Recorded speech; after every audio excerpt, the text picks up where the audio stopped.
Hey, what's going on, people? My name is Diego, and you, of course, are tuning into your favorite sports show, The Spot. Blowing up the spot just like an afro. I understand that this show is a little bit random and a little bit hard to find, but when you do, it quickly becomes your favorite sports show. That's why I thank you guys for staying loyal, tuning in, and spreading the love. Today's show is going to be quick, it's going to be brief, but it is guaranteed to tickle some of your nerves. So stay tuned and let's get this show popping. Now, before getting into today's topic, I did not want to avoid last weekend's results of La Liga. Quickly do a roundup of the big teams. Let's go. The big beneficiaries, of course, that came out of the weekend were Real Madrid. They beat a weak and disappointing Real Sociedad side. I thought it was going to be more of a match, but it wasn't really. It was a 3-0 victory by Real Madrid. Well-deserved victory. Not a lot to say about the game itself other than the fact that the audience was having it again with Cristiano Ronaldo. They were booing and whistling him, and this time Ronaldo was not having it. Cristiano Ronaldo faced the audience and called them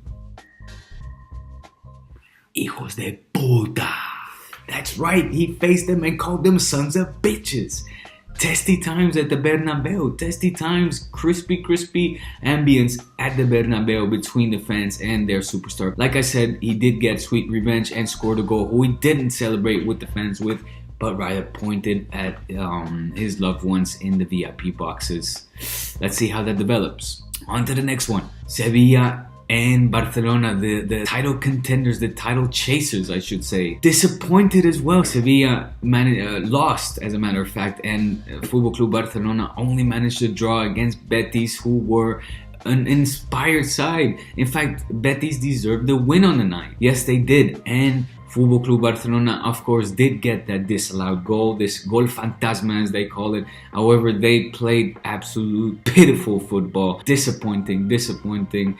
I was hoping that we would get a little more excitement come out of this weekend, but you have to say that Real Madrid did come out the big beneficiary of this weekend and looked like they might be running away with it again. Who knows? But these are unpredictable times. It's a digestion. It's a digestion. It's a huge digestion.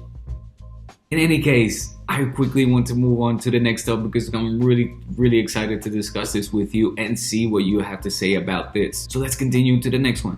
Quick side note that I want to make about the Betis-Barça match. The good news to have come out of it, thanks to the disallowed goal that should have been allowed. The goal did cross the goal line by at least, I would have said, a meter or so. However, thanks to that, the La Liga has just announced that next year the season will implement goal line technology, folks. No more gol fantasmas. We're finally catching up with the times, guys. Woo!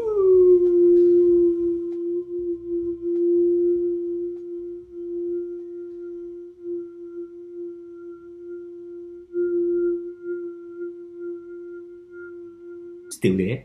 But enough of that. On to the main topic. So what could it be? What could it be that I want to discuss so badly with you that I can't wait for your reactions? Has nothing to do with La Liga. Has nothing to do with NBA. It has everything to do with the beautiful match that we saw on Sunday in the Australian Open final between Roger Federer and Rafa Nadal. They battled, they clashed, and it was awesome. It was an amazing match, an amazing final. What a treat for everybody to have witnessed this other chapter in this long-lasting legacy rivalry that I wish would never end between these two gigantic superstars. And of course, thanks to this enormous final that we just witnessed, the question has popped up again. Who is the greatest of all time? Who's the tennis GOAT? For a lot of you, there's no argument to be made whatsoever. It is, hands down, Roger Federer. I understand those people that say that. I understand because if you look at the basic stats, by basic stats, I mean ranked number one, the longest, and has the most Grand Slam titles, yes. That is your man, Roger Federer. He was ranked 302 weeks at the number one spot and of course has those 18 Grand Slam titles to his name, including the one he won on Sunday.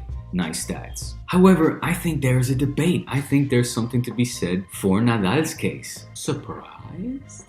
Now, before you guys start calling me biased and all kinds of other names, just hear me out. Nadal and Federer have met each other a whopping 34 times. Out of those 34 times, Nadal has been victorious 23 of those times. That's a pretty convincing stat. Now, of those 34 times that they've met, 9 times they have met in Grand Slam final. Guess how many times Nadal has been victorious of those 9 finals? The answer is 6. Now, that's another factor that we need to include. The dominating factor of Nadal when he plays Roger Federer. Something that tennis pros all around the world were convinced to never see, yet Nadal proved everybody wrong and showed that it could be done. Now, those facts, in my opinion, already speak for themselves. However, moving on, I get why people like Roger. It's Roger Federer. He's the nice guy. He's the guy with the blazer. He's the guy that tears up when he wins. He's the guy with the classy moves. He's the guy with that beautiful, elegant stroke. He's the guy that adapts to different rivals and is able to beat anybody in a different style. He's every mother's and father dream boyfriend for their daughters and every son that they wish they would have. The point being is that he makes it look effortless and he makes it look elegant. And that's what people like. Nadal, of course, on the other hand, has got one style and one style only. It's aggressive, it's in your face, it's pure physical strength. However, can we also not forget and attribute to Nadal's name the 4 Davis Cup that he won? Can we also attribute the gold medal, Olympic medal that he won? And the fact at which he dominated not only Roger Federer, but all of the top 100 players during his time? Last quick interesting stat, hear me out to the end. Roger Federer won 7 of his Grand Slam titles on his favorite surface, grass.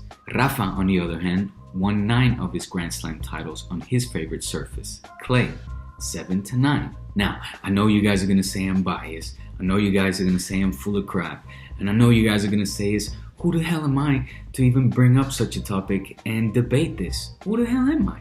You're right to ask that. However, I'm gonna ask you, what would you say if it wasn't me that said all of these stats right here? It wasn't me, but it was tennis legend and former champion Andre Agassi who actually made this entire argument already for me. I'm gonna put the link in the description to the interview where it's Andre Agassi who makes this debate a reality and actually sees Nadal as the greatest of all time. Interesting. Have a read. But okay, let's be fair. When all's said and done, and you ask me the question, Diego, who to you is the greatest tennis player of all time? I'll say Roger Federer.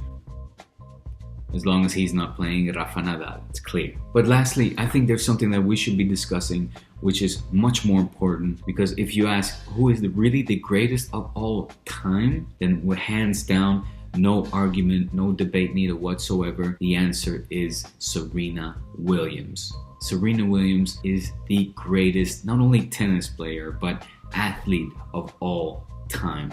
I say it here, I'm going to continue saying it until somebody's able to prove me wrong. I really want to thank Mazen for bringing this up to me. He asked me over the weekend, Diego, tell me one other athlete who has dominated in his or her league with the assertiveness and the determination and the sheer dominance and the longevity that Serena Williams has in her game. The fact is, nobody has. I'm sorry, Pele.